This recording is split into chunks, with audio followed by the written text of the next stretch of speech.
And the 9th game of the World Chess Championships between the challenger handy-dandy Anatoly Karpov and the champ Garry Kasparov, the friendly grandmaster, ended in a draw after 2 days of play in 70 moves. But that's good for Kasparov because he did it with the black pieces, employing a fine version of the Grunfeld defense, if I do say so myself. Let's see how they did it. Kasparov started with pawn to queen 4, but Kaspi countered with knight to king's bishop 3, then Karpov pawn to queen's bishop 4, Kaspi pawn to king's knight 3, then knight to queen's bishop 3, pawn to queen 4, pawn takes pawn, knight takes pawn, pawn to king 4, knight takes knight, pawn takes knight, bishop to knight 2. Now, I think you can see where this is heading. Karpov's going to go boom, then Kasparov's going to go doink, and before you know it, one of these guys is going to be packing his bags for Siberia. You got to like Kasparov's chances because he's been playing better with the white pieces. He's stayed within himself. He's taken it one move at a time, and the great thing about him is he's so quick at reading defenses, he's calling his own moves. And this just in, the 10th game is over. It played it in 3 hours today, 20 moves, another draw. How do you like that? I'll tell you. I've been wondering about that one all day. Thank you, Bruce.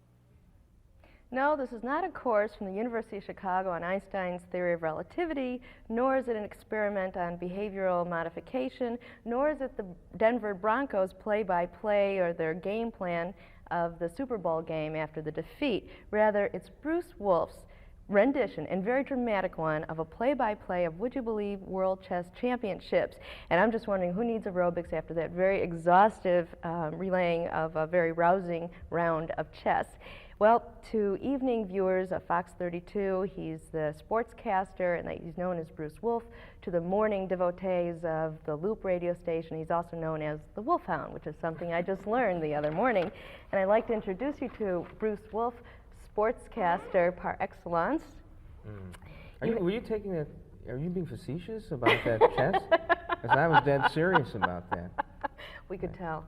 We could tell. Well, let's get to it. Okay. Normally, people would take chess very seriously. I think most people in Chicago do. There are a great number of course, all the high schools teach chess, and you know, there's many athletic scholarships given for it. DePaul, I know, has one, and you know, they have a very good team. Joey Meyer in his part-time teaches that. So it's a serious thing, but you know, sometimes they spend too much time on the chess and not on their studies itself, and that it takes away, and you know, then they wind up stealing cars and things and trying to get into the Continental Chess League in Rockford. So you have to admit, your rendition of a World Chess Championship is probably unmatched on television sports. I've never seen anything like that before. How would you best say that your style is different from other sportscasters? Or how would you define your style? Well, I ripped that off from John Madden. You know, he telestrates chess all the time. I don't think it's any different. Johnny Morris, you know, he'll say, you know, how about those apples? Whereas I'll say, how about these apples? So, you know, what's the difference? I don't see much difference. Basically, you know, we're all shills for the teams in Chicago because if we weren't, they'd beat us up. And, you know, other than that, you know, I think we're all the same. Well, you use analogies a lot, and they seem to be very What's an analogy? Oh. Let me look it up. In fact, in one of your clips that I'd seen earlier, you referred again to this chess championship. You said, handy-dandy Anatoly Karpov is like a bicyclist, just letting the other guy lead and take the win into the last possible moment. Yeah. That's pretty good stuff. Well, I've used that bicycle one many, many times. I'm getting kind of tired of it too, but you recycle it, pardon the expression, you know, for other sports. But yeah, chess takes a lot of wind, you know. Those guys, no, really, they do need a lot of exercise because, you know, it gets down to the nitty-gritty about the 24th game, and you're pretty tired. I can imagine. Yeah. Well, what you do requires a lot of energy, and I'm just wondering, you're on radio, with a pretty smooth segue. You're on radio and also television, and you work with the likes of Jonathan Brandmeier and Steve Dahl and Gary Meyer. How is the dynamic different working on television versus radio? Do you like one over the other? Well, if I did, I wouldn't admit it on this program. I'm saving that for my autobiography. But no, they're different. Radio is a lot more visual. Oh, wait a minute, I got that backwards. No, radio is a lot of fun. You get to do more things on radio, I think, especially on the Loop, because it's basically take no prisoners, no holds barred, you know, kind of attitude there. But on television, you got to be worried about appealing to a wider audience, I think. And, you know, I want to be loved by everybody, so I don't want to alienate anyone. On the other TV. hand, you've taken some risks, and I wouldn't say that. I quoted, I have it here, you were talking about Northwestern University taking on a new athletic department head. You said to think Northwestern University will have a successful athletic program under any athletic director is to laugh. And that's pretty risky. I mean, that's editorial. Well, how much of a risk is it to alienate Northwestern University? Come on, let's be serious here. I mean, it's true, the sports information director called me up after that, and she said that she was very upset about that, and how could we do such a thing, and aren't we there to promote the athletic program, or certainly not to sandbag the new athletic director. And I said, well, maybe your view of metaphysics is a little bit different from mine. I mean, I just don't look at Western civilization in quite the same manner. I think sports is something that you can have a little bit of fun with. But, you know, again, I don't think it was that big a risk. I mean, you alienate the Bears or the Blackhawks or the Chicago. What's the soccer team in town? Sting. Yeah, right. You don't want to do with something like that. Well, you seem to get very excited about what you do. Whether you like sports or not, I don't know, but it comes I through. would say that. If you can get as excited as you do about a sedentary sport such as chess, I gotta believe that there may But there's so much mental gymnastics involved in that. Do you want to be out there too? Out on the chess floor? Out on the chess floor, on the chessboard, out on the ice, on the soccer Remember the field. television series The Prisoner? It's about 17 episodes long. It ran in circa 1968. I think it was before you were born. I think it was before I was born, too. But anyway, they had a game where all the individuals who were prisoners in this village were actually members of it on the chessboard. Kind of and they like were moved Wonderland. around. Oh. Yeah, that's where it came Very from. good analogy.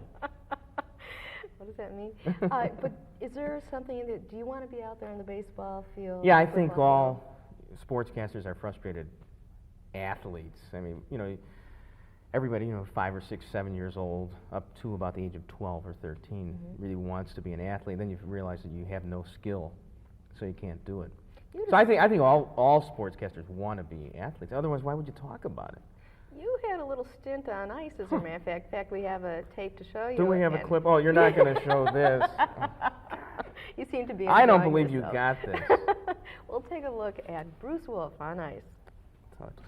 Well, you remember the old-time Blackhawk players, guys like Hull, Mikita, Mackey, Mones, me. Yeah, of course, you remember when I played for the Hawks in the early 60s. Well, a lot of us were out practicing today for a benefit game to be played in January. Your Phil Russells, your Reggie Kerrs, your Jim Pappins, part of the Hawks Alumni Association. We just feel that it's important to keep the alumni members together, too.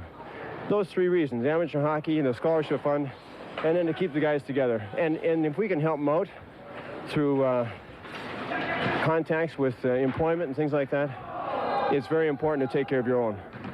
Of course, I admit to being a bit out of shape. In fact, I admit to being a Piper Cub trying to fly with Concords. But it was fun being with my old comrades again. I remember when you used to pick up my jock strap. You know, I was on the famous 5th line. 5th line. Yeah, that's the no-check line. I think it was a line segment. It wasn't really a line. Yeah. Oh, well. But somebody had to be a gopher. you know, yes, sir, Senator. I think I can tell that you've been chowing down a little bit. Well, listen, that's, when you retire, you might as well retire. Well, Bruce, we could always rely on you to be the back checker all the time, and we just hang around the offensive zone, let you do all the work defensively. 69 going 10-2 against Montreal Canadiens. Remember that April 5th, 1970? I'll never forget. I was on the famous 5th line, the line segment. That's right, with Lou Angotti and Nestor, yeah. We had 4 forwards, a rover. Nobody does it better. Here's Magnuson. Oh, he coughed it up again. Talon moves right in. Here's the shot and a save. Talon couldn't put the puck in the ocean if he was standing on the end of a pier. Keith Magnuson showing his great moves. He has no moves and no moves only. So I went straight at him. I hooked it off the stick, went in. Mike Sugar was in the nets, as idle as Gary Smith. I tried to put through my legs. I almost castrated myself. Fleming's got me. This is going to be a 5-minute visit. Now, don't check me. I tried to play the man and not the puck, and I went into the corners, and, what do I get for it? What can you do? You couldn't get it out. There were no guts, no glory, and But I don't give a hang, Phil. When it's all said and done, better to be a has-been than it never was, you know? All right, Grant Mulvey with the pass to Wolfe. Here's a slap shot, a sensational save. What a sniper!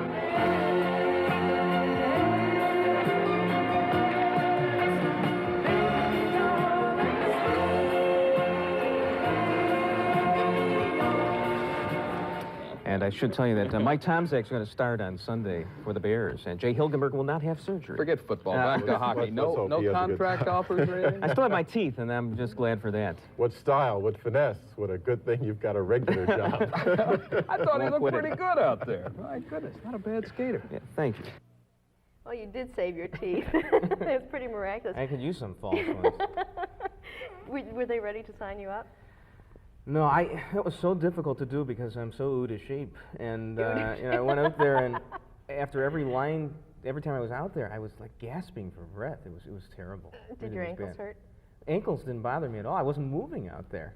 But I was huffing and puffing. Were you scared at all? No, they weren't going to do anything, those guys. I was more scared when I played in an amateur league, and the guys my own caliber and skill would decide that they want to be a king for a day and, elbow right in the face.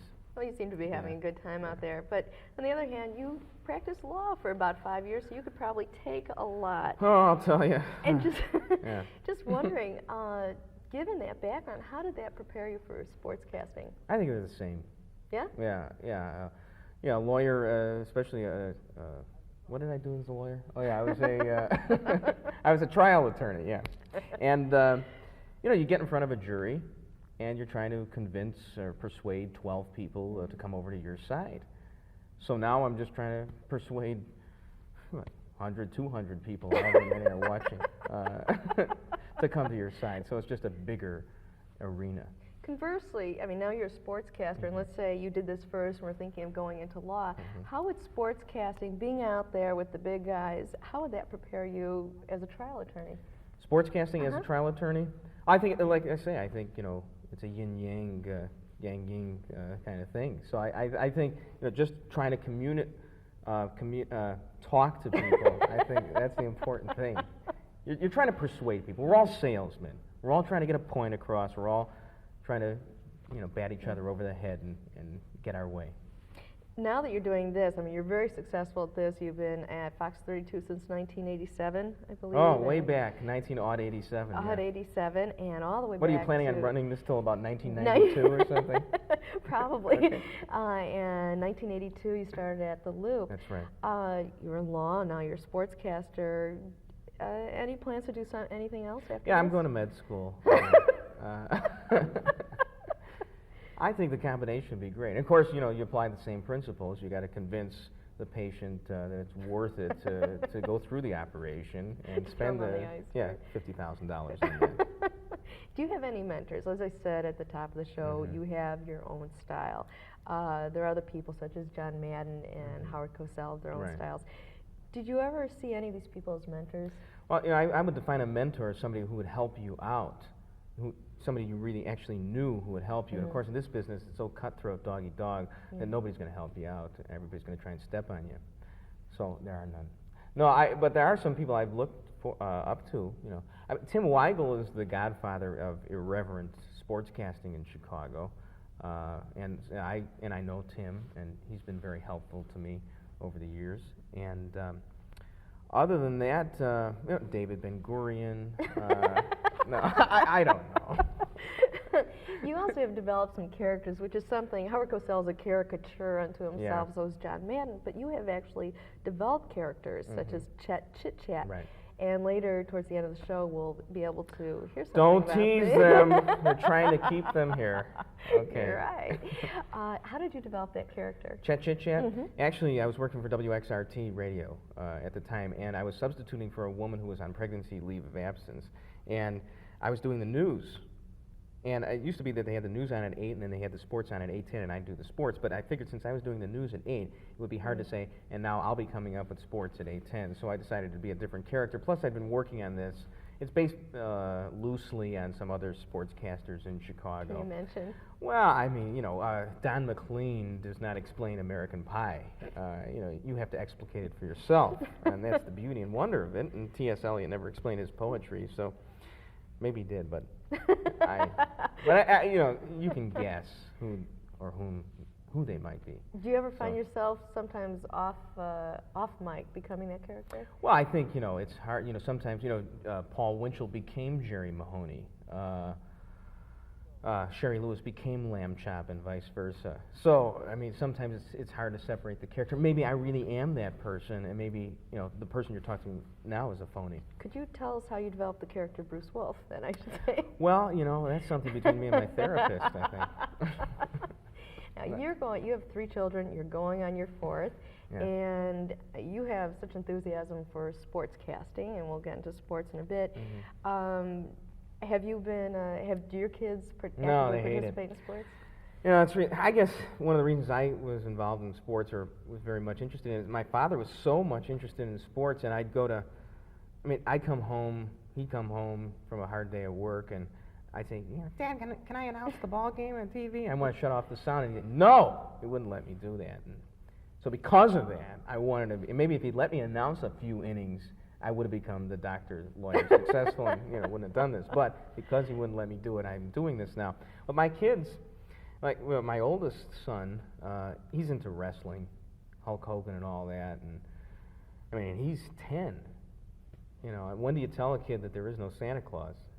But but he's into that. I mean, that match the other day or the other year, depending on when this shows. Yeah, you mentioned, well, he's into wrestling. Are there any sports, well, such as wrestling, well, I'm probably reading into this, but are there any sports that you may not be as enthusiastic about, but you have to get enthusiastic about them?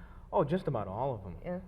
Do you have any favorites? Because like I say, I think I reached the zenith of my sports interest when I was 12. And, you know, that's, and you have that part of you that's always going to be 12 years old, but then you get older and there are other interests, you know, I can't name them, but, you know, politics, botany. But you always retain that. And so, I mean, I really love football, and I love baseball to a certain extent. I've always been a White Sox fan. Is that okay for me? North Side, Jewish? I don't know. But anyway, and, you know, the Cubs, I have to tolerate them and root for them, I guess. And hockey, I always loved hockey. Basketball, you know, so-so. You mentioned, you know, golf. Yeah, but you still have to report on it when there's an open. They have to do it because there's a public out there crying for it. You know, you mentioned before, says, oh, if my father wouldn't let me broadcast, maybe I'd be a doctor today. Or something. And you said things about that earlier. And if we just talk a little bit about, you know, those are, as Jackie Mason has a tape, his show. Dude, you're a Nazi! Yeah. You see that show? I saw that on Broadway. But he talks about typical Jewish professions, you know, the doctor, the lawyer, and worse yet, an accountant. I wish I had his cadence. You're pretty close, though. If we can just talk about broadcast news, you just saw it, and the Albert Brooks character is ostensibly Jewish. I mean, I should say it was overtly Jewish. Is that pretty realistic about the Jewish person who isn't promoted in broadcasting versus? I don't know. I mean, I don't know if there are Jewish people who haven't been promoted to top, you know, anchor or something. Isn't Bill Curtis Jewish?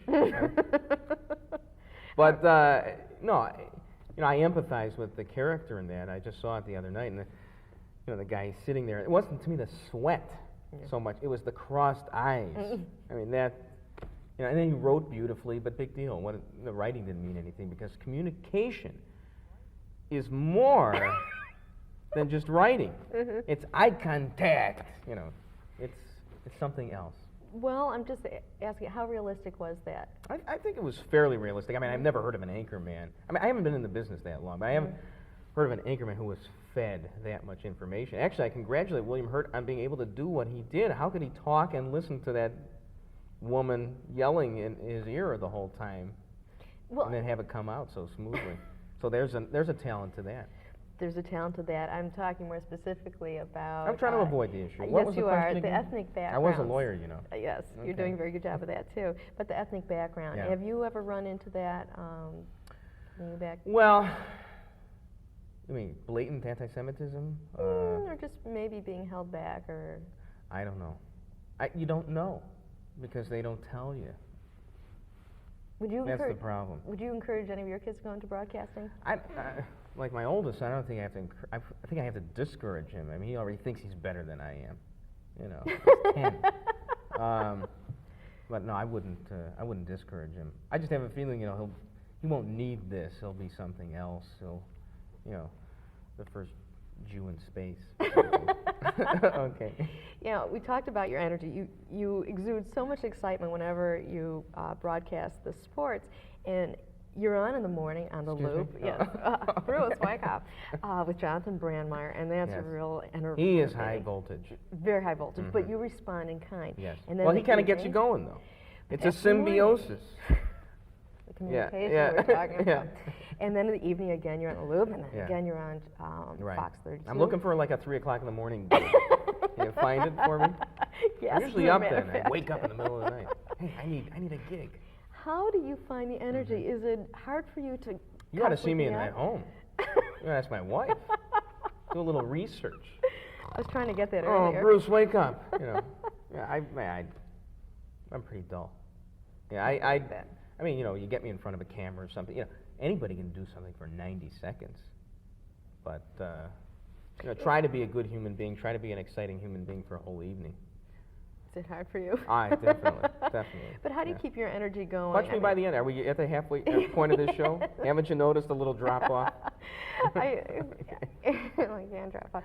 I mean, are there ever any times you go on Fox 32, you've had a very long day, you're up early in the morning, you expend a lot of energy doing the sports cast? Well, you know, you try to give it 100% every day. You try to give it your 110%. You try to stay within yourself, but you try to stay on an even keel.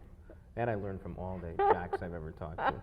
And it's working here, I think. Now, let's get a real answer. No, I think the real answer, some days. And, you know, it's amazing to me because I thought that I would always be keyed up. I would always be excited to be on television. And I think after the very first broadcast at Channel 32, and it was a great thing because it was the first broadcast for everybody there because it was the first time the station had done a newscast. So this was kind of neat for me. It was my very first broadcast. You know, we had champagne. I thought, okay, you're going to have champagne after every broadcast. This is the way it is in the news business. Or before. I'd say 50% of my adrenaline left me at that point. So now I'm living on the last 50%. It's got to carry me the rest of my career. Somehow I believe it's going to. But you're here in Chicago. You were born, raised in Chicago. You're Skokie now. You're born on the west side of Chicago. Yes. Let's say that big broadcasting job in the sky opens up. How could it be much bigger than Chicago? Oh, network. Is there a certain appeal to working on the local level versus national? I think there's more money locally, probably. Isn't that the way it's going now? I think network. I don't know. I think Rather's in a lot of trouble right now. So you never can tell. The first Jewish major network anchorman. I would do it, you know, if the opportunity arose, and I could be myself, because I think it's important. I mean, I'd rather be somebody else, but you know, I do this better than I do somebody else. So far, you aren't sweating profusely. No, I don't sweat. I don't. Another thing about sports, we talked about. Well, you like some that are more than others. Do you feel that? I don't know. It's almost like a George Plimpton. He feels he has to experience everything and then report on it. No. Like in order for you to... No. I as a matter of fact, you know, Howard Cosell wrote the book, I Never Played the Game. I was going to write a book. I never attended the game. I never watched it. I read the newspaper accounts of it and came up with a few puns about it. No, I like to go to games. I don't feel I have to participate. I mean, I don't think you can really approximate what they go through. I'm not a real athlete. And I like the perspective I have. I like being a fan.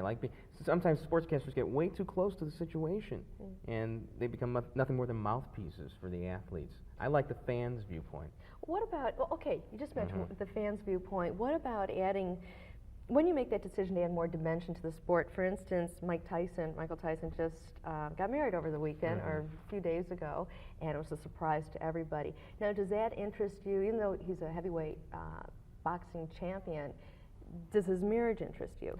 Well, it was news. it just came over the wire last night, so, I mean, or, several months of years ago. Yeah, whenever this airs. But, and then we just ran it right after that. And so it was news, so that's, one of the factors that you look at in doing a news show is whether it's news or not, which I would think would be a good criterion. Or for instance, Sweetness, Walter Payton. Yeah. Here he's retiring from football. He's going to launch into a new career. The Bears entering the Super Bowl is important, but are you going to follow Walter Payton's career? Well, yeah, I think you do to a certain extent. You want to see, what happens, because there's a lot of pathos involved with an athlete. Because as we all know, what's the poem? E. Arlington Robinson's poem, An Athlete Dying Young. All athletes die young because all their careers end at such a young age. And then they have to go on from there. And then, we, because we're envious of them, get our kicks out of the fact that they're no longer in the limelight. Well, I imagine being a sportscaster, you get to know them. I mean, even that hockey, you were having a fun time. You know them a little bit. But yeah, I don't like to get too close. That's well. Also, A, because I don't think they want to get close to me, and B, because if you get real close to an athlete, then it distorts your whole perspective on them. That's right. Yeah. That's right. I mean, which a lot of people are into, distorting that perspective. That's nice for them to become here. I mean, maintain their heroism. That's true. There is something to be said for Jack Brickhouse's philosophy was that in baseball you had the 600 or at the time that he was broadcasting, I guess there were about 50 players in big leagues. But anyway, his philosophy was, hey, these are the greatest athletes in the world. I'm not going to knock them. And there's something to be said for that point of view. We want to create myths. We want to create heroes. Let's not dwell on the negative. And there's something to be said for the mean and dastardly way I do things. I can't believe that. Well, there's Dr. J, and there's Magic Jordan, there's Sweetness, and the refrigerator. Let's say you were, this was the Barbara Walters question, let's say you were a sports star. What would your name be? Dexter. And what would you advertise? I don't know what I'd advertise. How do you like my shoes? It's kind of a David Leiderman effect here. And I wore my new socks today. We'll take a phone call. Yeah, I like Dexter. You like Dexter? Yeah. What does it say about your image? It says I have the IQ of a grapefruit, but I don't need to be smart. It says I can go out there and just bang heads all day. And one last question. You don't have to answer it, but is there a favorite Chicago sports personality you've interviewed? I've interviewed so few of them directly. I usually have underlings talk to the people because I like to remain aloof. No, seriously, I mean, I like them all. I think they're all just wonderful human beings, and they're like the top 600 people in the world. So well, let's not knock them. You're pretty good at playing safety. In just a moment, we alluded to the teasing earlier. We're going to hear what Chet Chit Chat is all about. And for Focus, I'm Deborah Palmer. I'd like to thank Bruce Wolfe for being with us, a Wolfhound, Dexter, whatever you want to call him. Thanks a lot. Thank you. Tell you the following is a WLUP Sports Special, East versus West. Come on, give me an NBA All-Star break. Good afternoon, ladies and gentlemen, moms and dads, boys and girls, herbivores and carnivores, shirts and skins, altos and sopranos, nominalists and realists. I'm your host, Chet Chitcha, for this WLUP Sports Special, East versus West. Come on, give me an All-Star break. It's the NBA All-Star Game, and there's a feeling in the air, a current of something. I can't put my finger on the exact word. It's something akin to that which is generated by Commonwealth Edison. I haven't really discovered what exactly it is. I know what you're saying. You're saying, Chet, get out of here, go fly a kite. Well, maybe if I did fly one, I discover what it is. Whatever it is, it costs less today, than it did 25 years ago. A little birdie told me, so little bull. As for the game itself, well, forget the game itself, because if the game were so big, they wouldn't have these ersatz events like the slam dunk, the shootout, the Legends Classic. Why do they stop there? Why do they have a backboard shattering...